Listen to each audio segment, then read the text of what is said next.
O'n i'n dibynnu ar y pobl proffesiynol yma. O'n i'n ymddiriad gymaint yn nhw. Ond yn y pen draw nath nhw gadael dad a fi lawr. Dad o gwbl. Helo, Dad. Ti'n edrych yn smart. Ti'n oce?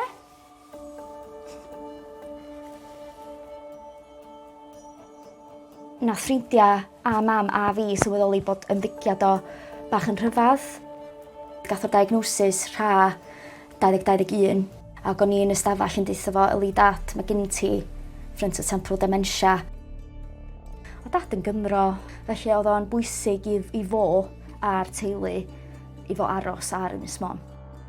Doedd o methu cwcio, doedd o methu golchi fo'i hun yn iawn. Yn fy marn i oedd angen fatha lle specialist dementia. Yr unig lle oedd gyda fo oedd yr independent living ma.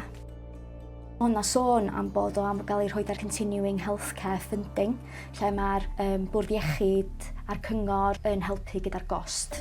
Nath na ddim asesiad sy'n gael ei wneud, felly oedd Dad yn stuck yn talu ffïoedd ofnadwy uchel.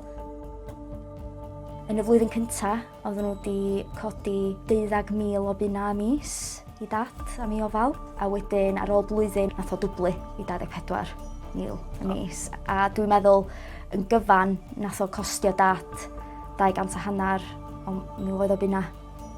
Beth nath hynny olygu yn ariannol i chi fel teulu? Ia, nath i bres yr rhedeg allan. Gen i fo ddim pres ar ôl i dalu amdan mwy o ffïoedd. Mae'r effaith ariannol yma, mae wedi cael effaith mawr ar Dad a fi. O'n i'n dibynnu ar y pobl proffesiynol yma. O'n i'n ymddiriad gymaint yn nhw. Ond yn y pen draw nath nhw gadael Dad a fi lawr.